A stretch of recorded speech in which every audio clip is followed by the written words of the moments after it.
आज की कहानी के कोई रियल एविडेंसेस मौजूद नहीं है। नहीं जानता कि ऐसे इंसिडेंट्स असल में हुए थे या नहीं, यहाँ तक कि ऐसे लोग भी एग्जिस्ट करते हैं या फिर नहीं। लेकिन बस इतना जानता हूँ कि हर एक इंसिडेंट अपने आप में एक कहानी है, फिर चाहे वो पूरी तरह से सच हो या नहीं, लेकिन हर कहानी को सुनना तो बनता ही है।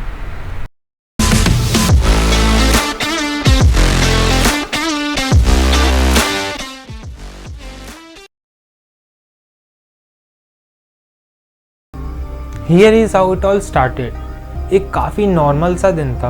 वो कृति MBA के लिए अपने कॉलेज में पढ़ाई कर रही थी। उसी शाम उसके फैमिली मेम्बर्स का उसे कॉल आता है एंड दे टोल्ड हर कि उसके छोटे भाई का एक्सीडेंट हुआ है एंड ही इज़ हॉस्पिटलाइज्ड, तो वो उसे देखने जल्दी से हॉस्पिटल आ जाए। लकीली जिस हॉस्पिटल में उसके भाई को एडमिट किया गया था वो उसके कॉलेज से जस्ट 10 मिनट की दूरी पे था, तो वो भागते हुए वहाँ पे जाती है टू सी हर ब्रदर।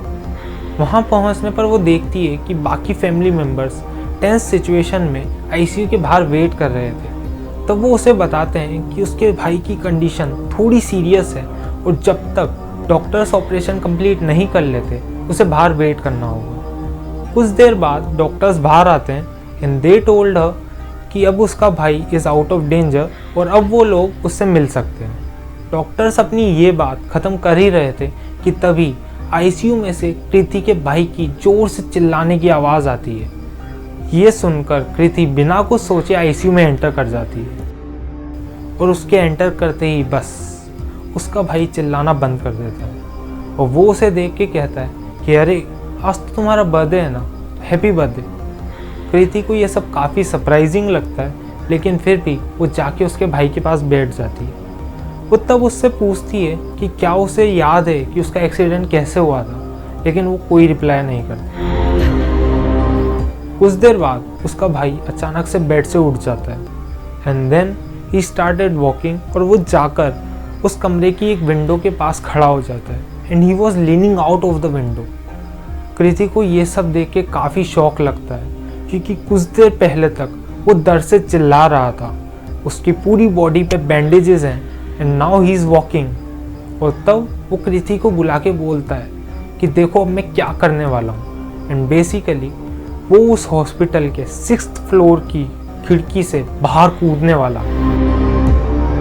कृति जल्दी से जाती है, उसके भाई को पीछे खींच लेती है और वो चिल्लाती है फॉर हेल्प। तभी बाकी फैमिली मेम्बर्स अंदर आते हैं, वो उसके भाई को अंदर खींच लेते हैं और फिर वापस बेड पे लेटा देते हैं। तब कृति नोटिस करती है कि उसके भाई का फेस नॉर्मल नहीं लग रहा था और उसका बिहेवियर भी काफ़ी अजीब सा था। कृति का भाई कुछ देर सो जाता है, लेकिन उसी शाम को जब वो वापस जागता है देन ही स्टार्टेड चैंटिंग कि अगर उसे कुछ देर और इस हॉस्पिटल में रखा गया तो उसकी मौत हो जाएगी। ये सुनकर वहाँ खड़ा हर व्यक्ति घबरा जाता है और तभी उसकी मॉम डिसाइड करती हैं कि वो उसे वापस घर लेकर जाएंगी। घर वापस आने के बाद उन लोगों को लगता है कि अब सब कुछ वापस नॉर्मल हो जाएगा। वो कृति का भाई भी काफ़ी नॉर्मली बिहेव कर रहा था। वो जाकर कुछ देर अपने कमरे में सो जाता है, लेकिन जब वो वापस उठा तो उसका ये स्ट्रेंज बिहेवियर वापस शुरू हो गया।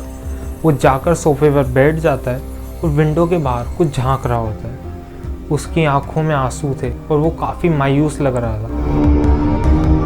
तभी कृति की मॉम उसके पास जाती हैं और वो उससे पूछती हैं कि आखिर क्या हुआ, वो ऐसे विंडो के बाहर किसे झांक रहा है। तब वो विंडो के बाहर एक झूले की ओर पॉइंट आउट करता है और कहता है कि वो उसे लेने आई है। ये बोलते ही वो सोफे से उठता है और जाकर पूजा रूम के पास बैठ जाता है। वो काफ़ी पैनिक स्टेट में था। वो वहाँ पर बैठ तो जाता है, लेकिन अभी भी वो बार बार विंडो की तरफ ही झांके जा रहा था। तभी कृति उठ के उसके पास आती है और वो उससे पूछती है कि आखिर कौन उसे लेने आई है, वो किसके बारे में बात कर रहा है। तभी वो वापस उसी स्विंग की ओर पॉइंट आउट करता है और वो बोलता है कि वो उसे लेकर जाना चाहती है। कृति उठकर बाहर जाती है, वो देखती है बाहर कोई भी नहीं था। फिर वो लोग उसे समझाने की कोशिश करते हैं कि ये सिर्फ उसके दिमाग का एक वहम है, बाहर कोई भी नहीं है और उसे लेने कोई भी नहीं आया है। वो जाकर वापस अपने कमरे में बैठ जाता है। फिर कुछ देर बाद वो दोनों देखते हैं कि कृति का भाई कबर्ड खोलकर ज़ोर ज़ोर से हंस रहा था। वो लोग उसके पास जाते हैं और पूछते हैं कि आखिर वो ऐसा क्यों कर रहा था। तब वो कुछ देर शांत खड़े रहने के बाद रिप्लाई करता है कि it was not him who was laughing, it was her. वो लोग वापस उसे समझाने की कोशिश करते हैं कि वहाँ पे कोई भी नहीं है, ये सिर्फ उसके दिमाग का एक वहम है। उन लोगों को लगता है कि क्योंकि उसका एक्सीडेंट हुआ है तो कुछ दिन लगेंगे उसको वापस रिकवर करने में। लेकिन फिर उसी रात जब कृति सो रही थी तब उसे उसके पैरों पर कुछ अजीब सा फील होता है। उसे लगता है कि कोई उसके पैरों पर अपनी फिंगर से कुछ लिख रहा था। वो धीरे से अपनी आंखें खोलती है और वो तब देखती है कि उसके पास कोई सो रहा है। वो कोई लेडी थी, लेकिन वो उसकी मॉम नहीं थी। वो चिल्लाकर खड़ी हो जाती है। उसके चिल्लाने पर उसके पेरेंट्स उसके पास आते हैं। तब वो उन दोनों को ये बात एक्सप्लेन करने की कोशिश करती है। उन दोनों को लगता है कि उसने बस एक डरावना सपना देखा है और कुछ भी नहीं। वो लोग वापस सोने जा ही रहे होते हैं कि तब वो देखते हैं कि कृति का भाई उसके बेड पर नहीं था। वो लोग घबरा जाते हैं और उसकी तलाश पूरे घर में शुरू करते हैं। कुछ देर बाद वो देखते हैं कि उसका भाई छत पे था और वो खुद से ही कुछ आपस में बोले जा रहा था। तभी कृति की मॉम उसके पास जाती हैं और अपना हाथ उसके कंधे पे रखती हैं और तब वो उनसे बोलता है कि वो उसे लेने आई है और कल वो उसके साथ जाने वाला है और वो इसी बारे में उससे बात कर रहा था और इस बार वो अपना नाम अपर्णा बता रहा था। अब उसकी मॉम को ये बातें काफ़ी डरावनी लगती हैं तो वो जल्दी से जाकर एक प्रीस्ट को बुला लाती हैं। फाइनली प्रीस्ट उन्हें बताता है कि जिस प्लेस पर कृति के भाई का एक्सीडेंट हुआ था वो वहाँ से कुछ ऐसा उठा लाया जो कि उसको बिलोंग नहीं करता। बाद में उन लोगों को पता चलता है कि जिस पॉइंट पे उसका एक्सीडेंट हुआ था एग्जैक्टली उसी पॉइंट पे एक वुमेन की डेथ भी हुई थी who was about to get married. Finally उसे गुजरात भेजना पड़ा एक आश्रम में, जहाँ काफ़ी महीनों की ट्रीटमेंट के बाद वो सही हुआ। 1991 में आदित्य, जो कि एक 6 साल का बच्चा था, वो और उसकी फैमिली एक 2 बेडरूम फ्लैट में शिफ्ट होते हैं। ये फ्लैट आदित्य के पापा को उनकी कंपनी की साइड से अलॉट किया गया था। ये फ्लैट काफ़ी पुराना था और इसमें अराउंड 5 साल से कोई रहने भी नहीं आया था। असल में आदित्य के फादर को एक फ्लैट कंपनी की साइड से कुछ सालों बाद अलॉट किया जाने वाला था, लेकिन फाइनेंशियल कंडीशंस के चलते दे इंसिस्टेड कि उन्हें यही लॉक्ड फ्लैट दे दिया जाए इंस्टेड ऑफ कि उन्हें कुछ साल और वेट करना पड़े। लेकिन यहाँ शिफ्ट होने के बाद से ही सारी चीज़ें बिगड़ने लगी। यहाँ शिफ्ट होने के कुछ दिन बाद से ही उन लोगों को रात में काफ़ी अजीब अजीब आवाज़ें आने लगी। इट साउंडेड लाइक कि कोई व्यक्ति उनके घर की तरफ तेज़ी से भागता हुआ आ रहा हो। Then he is climbing up to the roof and then jumping over there. और फिर उनके घर के बाथरूम में एक काफ़ी स्ट्रेंज सा ब्लैक मार्क था। आदित्य के अकॉर्डिंग उन्होंने इस मार्क पर काफ़ी बार पेंट करने की कोशिश करी, लेकिन हर बार वो पेंट वहाँ से हट जाता and the mark appeared again. Then came the night जब आदित्य के पापा को कंपनी के किसी काम से पास के शहर जाना था और उस रात आदित्य, उसकी मॉम और उसकी छोटी बहन घर पर अकेले थे। उस रात आदित्य की मॉम काफ़ी ज़ोर से चिल्लाई and she rain towards the bedroom. ये देखकर आदित्य और उसकी छोटी बहन काफ़ी डर गए।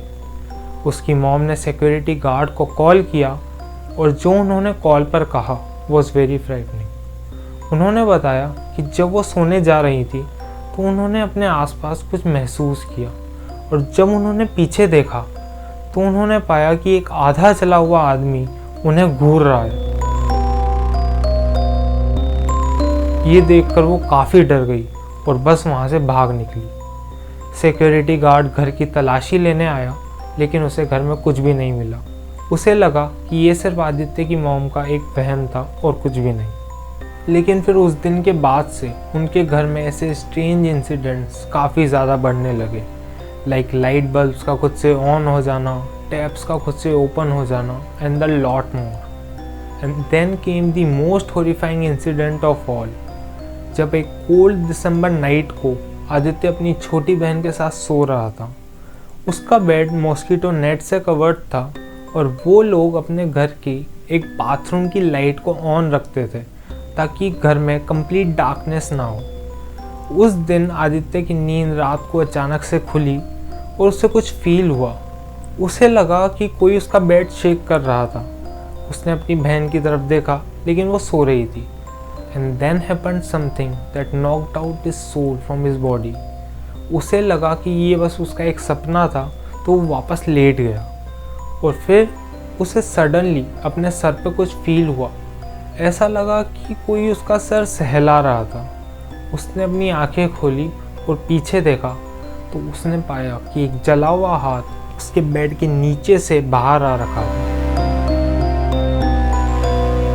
वो ये देखकर पूरी तरीके से डर गया। वो हाथ पूरी तरीके से जला हुआ था और उसकी सिर्फ 3 उंगलियां थी। वो झटके से उस हाथ से दूर हटा और दुबक के अपने ब्लैंकेट के अंदर बैठा रहा। वो पूरी रात उसी ब्लैंकेट के नीचे बैठा रहा और उस पूरी रात उसको बस यही फील होता रहा कि उसका बेड कोई हिला रहा था और एक अजीब सी हिसिंग साउंड उसके बेड के नीचे से आ रही थी। इस इंसिडेंट के बाद से पूरी फैमिली काफ़ी घबरा गई और उन्होंने वो घर खाली कर दिया और वो कंपनी के किसी गेस्ट हाउस में मूव कर गए। और फिर कुछ टाइम बाद उन्हें पता चला कि जिस घर में वो पहले रह रहे थे वो उनसे पहले किसी केमिकल इंजीनियर को बिलोंग करता था, जो कि अपने पापा के साथ वहाँ पर रहता था। लेकिन एक दिन एक बिजनेस ट्रिप पे उसे जाना पड़ा जहाँ पर उसका एक्सीडेंट हो गया एंड ही डाइड।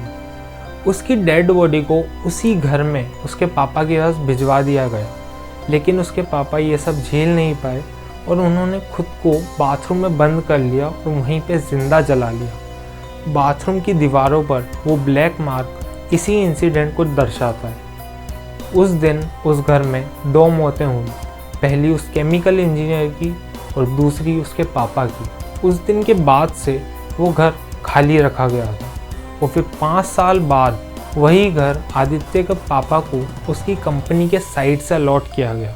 इस पूरी कहानी को सुनने के बाद लगता है कि शायद जो हाथ आदित्य ने उस रात देखा था वो एक्चुअली में उसी केमिकल इंजीनियर के पापा का था, who is still looking for his son.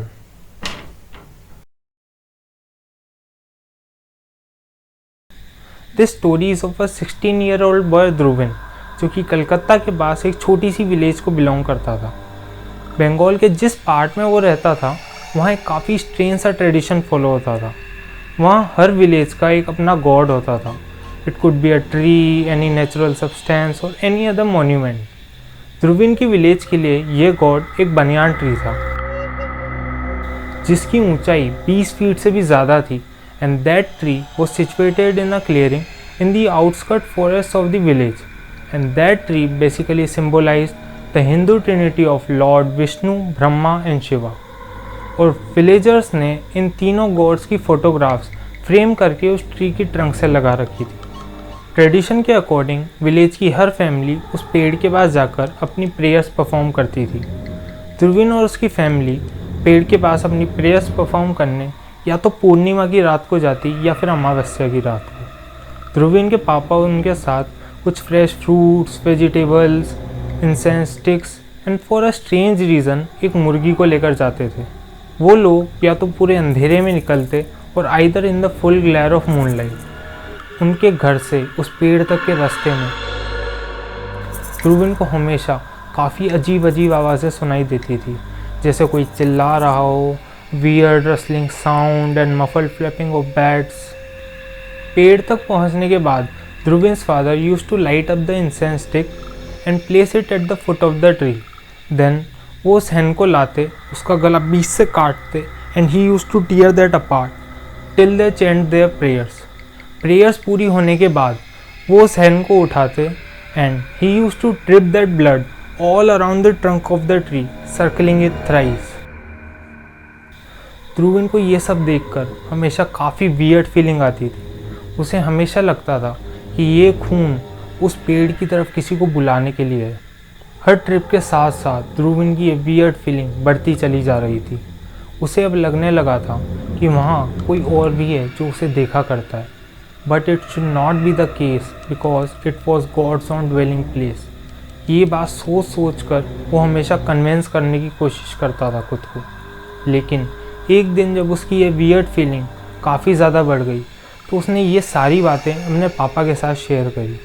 तब उसके पापा ने उसे वार्न किया कि never to visit that tree outside the pre plan nights. और ध्रुविन को ये बात काफ़ी ऑड लगी because God was suppose to offer you peace and tranquillity and you should be able to visit him whenever you wanted.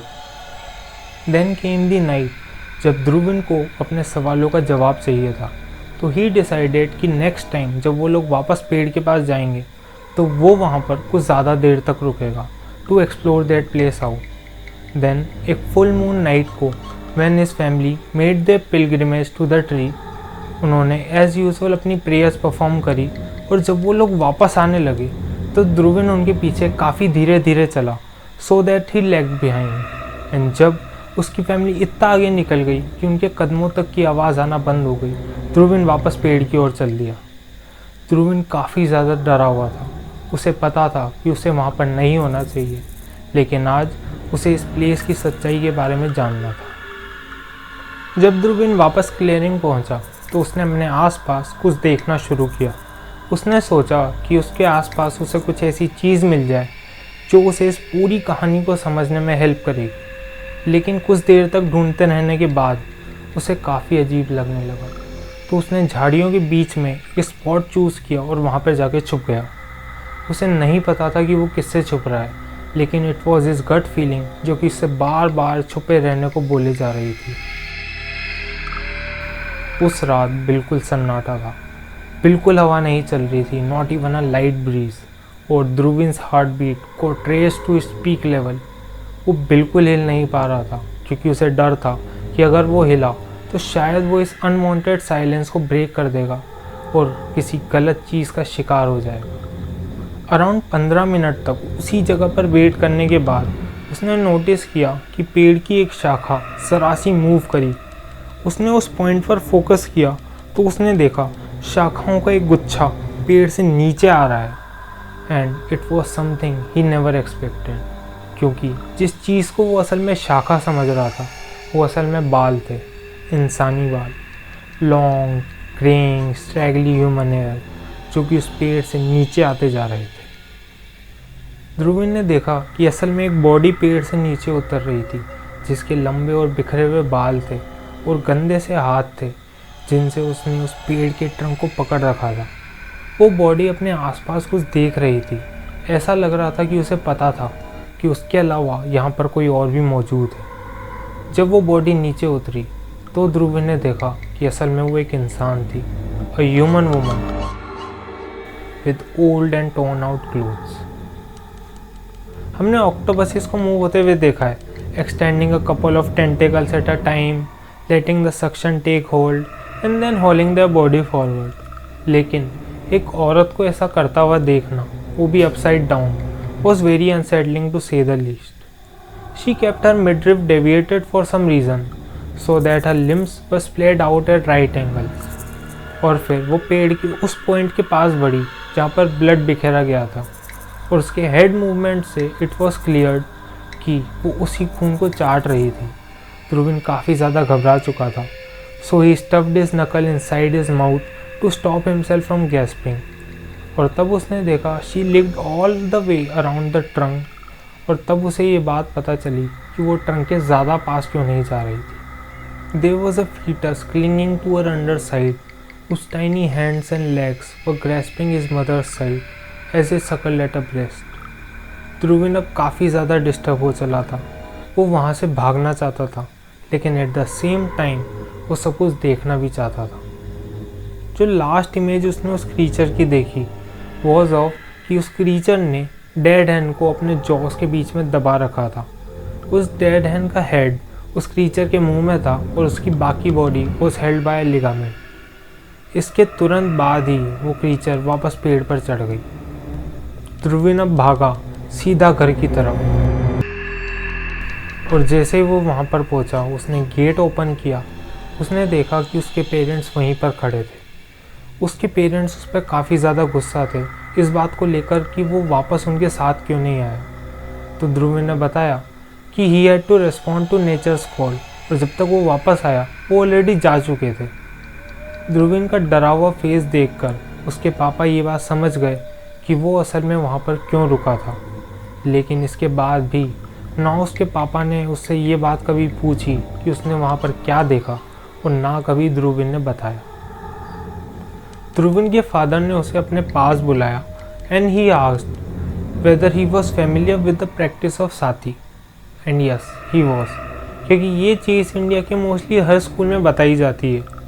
It was an Indian practice system जिसमें a widowed woman was forced to strap herself to her husband's funeral pyre and be cremated alive along with her husband's corpse. इस practice पर finally Britishers ने ban लगा दिया था and they declared it as a punishable crime, जिसके लिए even death sentence could be awarded. Dhruvin बस चुपचाप सुने जा रहा था and then his father continued, जब तक इस प्रैक्टिस पर रोक नहीं लगाई गई थी और इसे पनिशेबल नहीं बनाया गया था, तब तक the number of widows who sacrificed were kept on increasing. 19th century में सिर्फ बंगाल साइड में ही this number was around 1200 per year, जिसमें भी 50% of the cases were from Calcutta alone. Even आज भी काफ़ी जगहों पे ये प्रैक्टिस फॉलो होती है, क्योंकि traditions take a very long time to die, especially in India. उन्होंने बताया कि पुराने टाइम पर भी ऐसे काफ़ी रूमर्स थे कि that there were whisperings, sightings of the dead wives wending in the limbo, और यही सब था। हो सकता है उस जंगल की भी ऐसी कोई सच्चाई रही हो कि that there was a woman who had to adopt the wild, लेकिन ध्रुविन ये सब जानने के लिए कभी वापस नहीं गया। And what about that foetus? हो सकता है that woman was about to be a mother, और it was just a shadow that Dhruvin saw. Nobody knows for sure.